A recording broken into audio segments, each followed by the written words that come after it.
To statistics by Savita.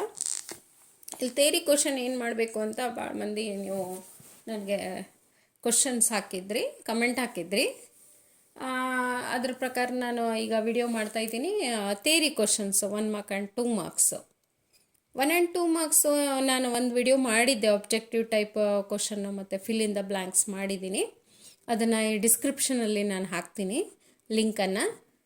ಈಗ ನಾನು just ನಿಮಗೆ ಫಸ್ಟ್ 5 ಚಾಪ್ಟರ್ಸಲ್ಲಿ, ಈಗ ಫಸ್ಟ್ ಚಾಪ್ಟರ್ ವೈಟಲ್ ಸ್ಟ್ಯಾಟಿಸ್ಟಿಕ್ಸು ಏನೇನು ಥಿಯರಿ ಬರ್ಬೋದು ಅಂದರೆ, ಇಟ್ ಮೇ ಬಿ ಈಗ ನಾನು ಮಿಡ್ ಟರ್ಮ್ ಇರೋದ್ರಿಂದ ಇದು ಫೈನಲ್ ಆದರೆ ನಿಮ್ಗೆ ಇದೇ ಆಬ್ಜೆಕ್ಟಿವ್ ಟೈಪ್ ಅಂತ ಹೇಳ್ಬೋದಿತ್ತು. ಬಟ್ ಇಲ್ಲಿ objective type, fill in the blanks, match the following ಮತ್ತು one sentence, 1 mark question and 2 mark question ಎಲ್ಲ ಕ್ವಶನ್ ಇರೋದ್ರಿಂದ 5 ಚಾಪ್ಟರ್ಸಲ್ಲೇ ಕವರ್ ಆಗಬೇಕು. ಆ 5 ಚಾಪ್ಟರ್ಸ್ ಕವರ್ ಆಗೋದ್ರಿಂದ ಇಲ್ಲಿ 30 ಮಾರ್ಕ್ಸು ಕ್ವಶನ್ಸು ನಿಮ್ಗೆ may be arising many of the questions. ಇಲ್ಲಿ ಬಹಳಷ್ಟು ಕ್ವಶನ್ಸ್ ನಿಮ್ಗೆ ಅರೈಸ್ ಆಗ್ಬೋದು.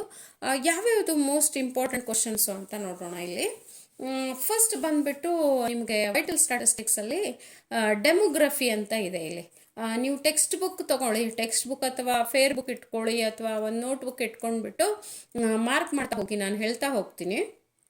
ಡೆಮೋಗ್ರಫಿ ಅಂತಂದರೆ ನಿಮ್ಗೆ ಇಲ್ಲಿ 1 ಮಾರ್ಕಲ್ಲೂ ಬರ್ಬೋದು, ಎಲ್ಲಾದರೂ ಬರ್ಬೋದು. ಇದು fill in the blanks 20 marks ಇದೆ ನಿಮಗೆ 1 ಮಾರ್ಕಿಂದು.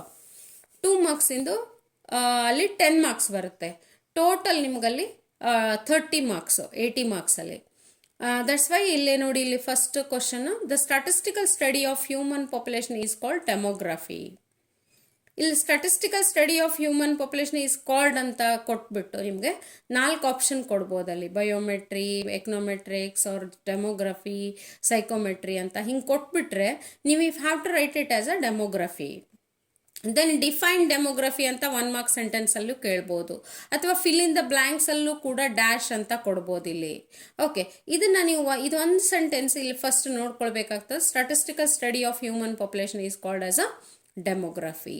ಓಕೆ, ದೆನ್ ಇದಾದ ನಂತರ ಇಲ್ಲಿ ವಾಟ್ ಆರ್ ವೈಟಲ್ ಇವೆಂಟ್ಸ್ ಅಂತ. ವೈಟಲ್ ಇವೆಂಟ್ಸ್ ಯಾವ್ಯಾವು?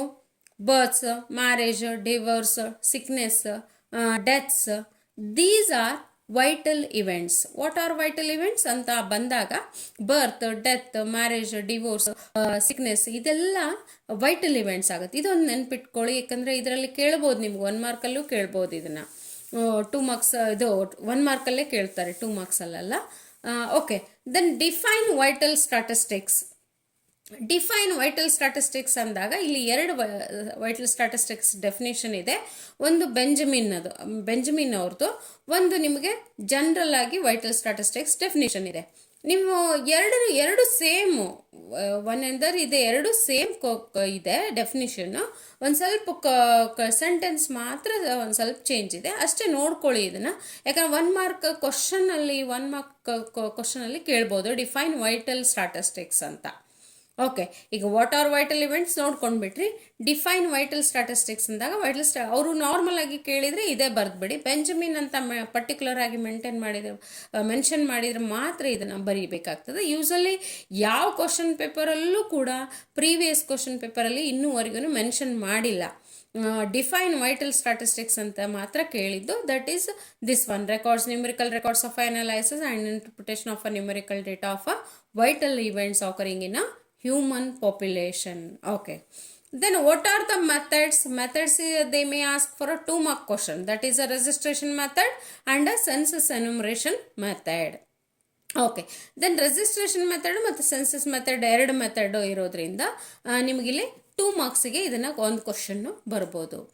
ಇನ್ನು very rare case define registration method ಅಂತ ಕೇಳಿದರೆ ಇದನ್ನೊಂದು ಸ್ವಲ್ಪ ಬರಿಬೇಕಾಗುತ್ತೆ. ಬಟ್ ಯೂಸಲಿ ಇದು ಭಾಳ ರೇರ್ ಕ್ವಶನ್ ಇದು. Okay, it is continuously daily it is registering. Where it is registering, it may be a panchayat office, municipality or corporation office or hospitals. It is mentioning what are the records to be mentioned ಅಂತಂದು ಒಂದೆರಡು ಬರೆದ್ರೆ ನೀವು ಹಾಕಲ್ಲಿ. Okay, then the census ಎನ್ಯುಮರೇಷನಲ್ಲಿ usually ಇಂಡಿಯಾದ population census conducted usually in every ಅಂದರೆ once in every 10 years. India ಒಳಗೆ 10 yearಗೆ ಒಂದು ಸತಿ ಸೆನ್ಸಸ್ ಎನ್ಯುಮರೇಷನ್ ಕಂಡಕ್ಟ್ ಆಗುತ್ತಲ್ಲೇ. ಅದು ನಿಮ್ಗೆ 1 ಮಾರ್ಕ್ ಕ್ವಶನಲ್ಲಿ ಎಲ್ಲಾದರೂ ಬರ್ಬೋದು. Then measurement of population is a definition ಬೇಡ, ಫಾರ್ಮುಲಾ ನೋಡ್ಕೊಳ್ಳಿ. ಮತ್ತು ಒಂದು ಸ್ಮಾಲ್ ಎಕ್ಸಾಂಪಲ್ಲು 2 ಮಾರ್ಕ್ಸಿಗೂ ಕೂಡ ಇಲ್ಲಿ ಬರ್ಬೋದು. ಮೆಜರ್ಮೆಂಟ್ ಆಫ್ ಪಾಪ್ಯುಲೇಷನ್ ಇಲ್ಲ ಅಂತಂದರೆ ಅದರದ್ದು ನೀವು ಫಾರ್ಮುಲಾ ಅದು 1 ಮಾರ್ಕ್ ಆಬ್ಜೆಕ್ಟಿವ್ ಟೈಪಲ್ಲೂ ಕೂಡ ಅದನ್ನು ಕೇಳ್ಬೋದು. ದೆನ್ ಯೂಸಸ್ ಬಂದ್ಬಿಟ್ಟು 2 ಮಾತ್ರ ಪರ್ಫೆಕ್ಟಾಗಿ ಮಾಡ್ಕೊಳ್ಳಿ. ಇಲ್ಲಿ ಭಾಳ ಯೂಸಸ್ ಇದಾವೆ, 8 ಯೂಸಸ್ ಇದಾವೆ ಟೆಕ್ಸ್ಟ್ ಬುಕ್ಕಲ್ಲಿ. ಬಟ್ 2 ಪರ್ಫೆಕ್ಟಾಗಿ ಮಾಡ್ಕೊಂಡ್ರೆ, ಯಾಕಂದರೆ 2 ಮಾರ್ಕ್ಸಿಗೆ ಇದನ್ನಂತೂ 5 ಮಾರ್ಕ್ಸಿಗೆ ನಿಮ್ಗೆ ಕೇಳಲ್ಲ. 5 ಮಾರ್ಕ್ಸಿಗೆ ಥಿಯರಿ ಕ್ವಶನ್ ಅಂತೂ ಇದು ಬರಲ್ಲ. ದೆನ್ 2 ಮಾಡಿಕೊಂಡ್ರೆ ಸಾಕು. ನೀವು 2 ಮಾರ್ಕ್ಸಿಗೆ 2 ಹಾಕ್ಬೋದು, 1 ಮಾರ್ಕ್ ಕೇಳಿದರೆ 1 ಹಾಕ್ಬೋದು. It is they are very much useful in medical research. ಒಂದು they are essential in demographic research. ಒಂದು ಮೆಡಿಕಲ್ ರಿಸರ್ಚ್, ಒಂದು ಡೆಮೋಗ್ರಾಫಿಕ್ ರಿಸರ್ಚ್ 2 ಮಾಡ್ಕೊಂಡ್ಬಿಟ್ರೆ ನೀವು ಸಾಕು. ಇದೆರಡು ಮೆನ್ಷನ್ ಮಾಡಿದ್ರು ಕೂಡ ಅಲ್ಲಿ ಬಂದುಬಿಟ್ರೆ ನಾವು ಮಾರ್ಕ್ಸ್ ಕೊಟ್ಬಿಡ್ತೀವಿ ಅಲ್ಲಿ ಯೂಸಸ್ ಆಫ್ ಅ ವೈಟಲ್ ಸ್ಟ್ಯಾಟಿಸ್ಟಿಕ್ಸನ್ನು. ಓಕೆ, ದೆನ್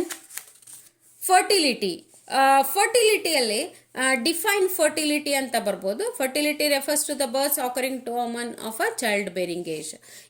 ಇದು ನಿಮ್ಗೆ 1 ಮಾರ್ಕ್ ಕ್ವಶನಲ್ಲಿ ಬರ್ಬೋದು. That is a 15 to 49 years. What is a childbearing age group? That is 15 to 49 years. Then what is a fecundity? Fecundity is refers to the capacity of women to bear a children. That is a 1 mark question. ಇದು 1 mark ಇಂದಿದು. ಇದಷ್ಟೇ 15 to 49 ನಿಮಗಲ್ಲಿ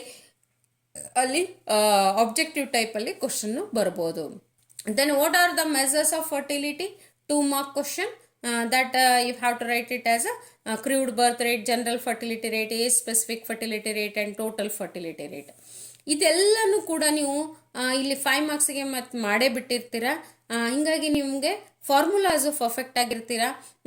only ನೀವು 2 ಮಾರ್ಕ್ಸಿಗೆ CBR ಅಥವಾ GFR ಅನ್ನು ಇಲ್ಲಿ ಕೇಳ್ಬೋದು. CBR ಮತ್ತು GFR ಮಾತ್ರ ಇಲ್ಲಿ ನಿಮಗೆ 1 ಮಾರ್ಕ್ ಆ್ಯಂಡ್ 2 ಮಾರ್ಕ್ಸ್ ಕ್ವಶನಲ್ಲಿ ಸ್ಮಾಲ್ ಎಕ್ಸಾಂಪಲ್ ಬರ್ಬೋದು. ಅಥವಾ ಯಾವುದಾದ್ರೂ ನಿಮಗೆ ಫಾರ್ಮುಲಾ ಕೇಳಿದರೂ ಕೂಡ ಫಾರ್ಮುಲಾನು ಬರೀಲಿಕ್ಕೆ ಇಲ್ಲಿ ಬರಬೇಕು. Then the one more very important thing here, in a general fertility rate ಒಂದು ಸ್ವಲ್ಪ ಮೆರಿಟ್ಸ್ ಆ್ಯಂಡ್ ಡಿಮೆರಿಟ್ಸ್ ನೋಡ್ಕೊಳ್ಳಿ. ಅಲ್ಲಿ ಜನರಲ್ ಫರ್ಟಿಲಿಟಿ ರೇಟದ್ದು ಮತ್ತು TFR ಅಲ್ಲಿ ಟೋಟಲ್ ಫರ್ಟಿಲಿಟಿ ರೇಟು ನೋಡಿಲಿ. Total fertility rate is used for the comparison of a fertility of a different population. ಇದನ್ನು ನೆನ್ಪಿಟ್ಕೊಳ್ಳಿ. Which fertility rate is used for a comparison ಅಂತ ಬಂದುಬಿಟ್ರೆ total fertility rate is used for the comparison of a fertility of a different population ಅಂತ ಬರಿಬೋದು. Okay, then ಇದು fertility rate ಅಂತೂ ಇಷ್ಟೇ ಮಾಡ್ಕೊಳ್ಬೋದು. GRR NRR ಯೂಸ್ವಲಿ ನಿಮ್ಗೆ 1 ಮಾರ್ಕ್ ಆ್ಯಂಡ್ 2 ಮಾರ್ಕ್ಸಿಗೆ ಯಾವಾಗೂ ಕೇಳಿಲ್ಲ. ಇದು ಬಂದುಬಿಟ್ಟು ನಿಮಗೆ ಮಾರ್ಟಾಲಿಟಿ ಬಂದುಬಿಟ್ಟು ಡೆಫಿನಿಷನ್ನು. Mortality refers to a deaths occurring in the population ಒಂದು. ಮತ್ತು what are the measures of mortality ಅಂದರೆ ನೆನಪಿರುತ್ತೆ ನಿಮಗೆ CDR, ASDR, STDR, infant mortality, neonatal and maternal mortality rate. ಇದು 3 ಏನಿದೆ ಅಲ್ಲ, infant mortality rate, neonatal mortality rate and maternal mortality rate usually 1 and 2 ಮಾರ್ಕ್ಸಿಗೆ ಇದನ್ನು ಯೂಸಲಿ ಕೇಳ್ತಾರೆ. ಇದರ್ ಫಾರ್ಮುಲಾ ಕೇಳ್ಬೋದು ಅಥವಾ ನಿಮಗೆ ಒಂದು 2 ಮಾರ್ಕ್ಸಿಂದು ಕ್ವಶನ್ನು ಬರ್ಬೋದಲ್ಲೇ. ವೆರಿ ರೇರ್ ಕೇಸ್ ಒಳಗೆ ಒಂದು ವರ್ಷ ಲಾಸ್ಟ್ ಇಯರ್ ಮಾತ್ರ ನಿಮಗಲ್ಲಿ IMR, NMR, MMR ಒಂದು 5 ಮಾರ್ಕ್ಸಿಗೆ 3 ಕೂಡಿಬಿಟ್ಟು ಒಂದು 5 ಮಾರ್ಕ್ಸ್ ಕ್ವಶನ್ ಬಂದಿತ್ತು. ಯೂಸಲಿ 5 ಮಾರ್ಕ್ಸ್ ಕ್ವಶನ್ ಬೇರೆ ಇರೋದ್ರಿಂದ ಈ ಕ್ವಶನ್ನು ನನಗೆ 1 ಮಾರ್ಕ್ 2 ಮಾರ್ಕ್ಸಿಗೆ ಬರ್ಬೋದು ಅಂದ್ಕೊಳ್ತೀನಿ ನಾನು. ಅದಕ್ಕೆ ಇದನ್ನು ಪರ್ಫೆಕ್ಟಾಗಿ ನೀವು ಫಾರ್ಮುಲಾ ಮತ್ತು ಆನ್ಸರ್ ಮಾಡ್ಕೊಳ್ಳಿ. ನಿಮ್ಗೆ 5 ಮಾರ್ಕ್ಸಿಗೆ ಬಂದರೂ ಬೇಜಾರಿಲ್ಲ, 3 ಬಂದಿದ್ದರೆ 3 ಕೂಡ ಅಲ್ಲಿ ಮಾಡ್ಕೊಳ್ಬೋದು.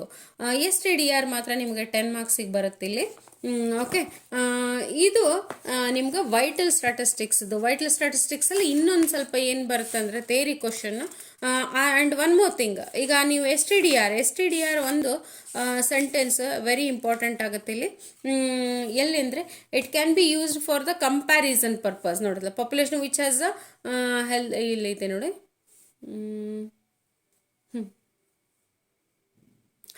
It can be used for comparison of a mortality of 2 or more population. ಇದು ಕ್ವಶನನ್ನು ಭಾಳ ಸತಿ ರಿಪೀಟೆಡ್ ಕ್ವಶನ್ ಇದು. Which mortality rate is used for a comparison purpose ಅಂತ ಕೇಳಿದರೆ that is STDR is a used for a comparison of a mortality of 2 or more population ಅಂತ ಬರಿಬೇಕು ನೀವು ಅಲ್ಲಿ 1 ಮಾರ್ಕಲ್ಲಿ. ಓಕೆ, ಇದು 5 ಮಾರ್ಕಿಗೆ ಬರುತ್ತೆ.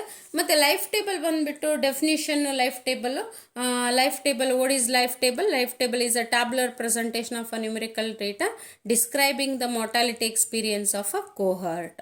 Then what is cohort? Cohort is a group of individuals who are born at the same time and who experience the same mortality condition. ಇಲ್ಲಿ ನಿಮ್ಗೆ ಇನ್ನೆರಡು ಡೆಫಿನಿಷನ್ ಬರುತ್ತೆ, that is a radix and longevity. ಇದೆರಡು ಮಾಡಬೇಕಾಗುತ್ತೆ. Size of the radix is a 1 lakh usually, that they ask for a objective type question. 1 lakh ಅನ್ನೋದು ನಿಮ್ಗೆ objective type ಕ್ವಶನಲ್ಲಿ ಬರುತ್ತೆ. ಮತ್ತು ಲಾಂಗಿವಿಟಿ ಒಂದು ಮಾಡ್ಕೊಳ್ಬೇಕು ನೀವು. 2 ಯೂಸಸ್ ಮಾಡ್ಕೊಂಡ್ಬಿಡಿ ಲೈಫ್ ಟೇಬಲ್ದು 2 ಯೂಸಸ್ಸು, ಯಾಕಂದ್ರೆ 2 ಮಾರ್ಕ್ಸಿಗೆ ರೈಟ್ ಎನಿ 2 ಯೂಸಸ್ ಭಾಳ ರೇರ್ ಕೇಳಿದ್ದು ಇದನ್ನು. ಯೂಸ್ವಲಿ ಕೇಳಿದ್ರು ಕೂಡ ನೀವು ಬರೀಲಿಕ್ಕೆ ಬರಬೇಕು. ಒಂದು NRRಗೆ ಯೂಸ್ ಆಗ್ತದಲ್ಲೇ, ಎಸ್ಟಿಮೇಟಿಂಗ್ ದ ಫ್ಯೂಚರ್ ಪಾಪ್ಯುಲೇಷನ್ಗೆ ಒಂದು ಯೂಸ್ ಆಗುತ್ತೆ. ಇದೆರಡನ್ನು ಮಾಡ್ಕೊಂಡ್ಬಿಟ್ರೆ ಸಾಕು. NRR, it is used for the computation of NRR and it is used for estimating the future population ಅಂತ. And components of life table ಬಂದುಬಿಟ್ಟು mortality ratio and survival ratio. ಇದೆರಡು ನೋಡ್ಕೊಳ್ಳಿ. Define mortality ratio and survival ratio ಅಂದರೆ ಏನು ಅಂತ.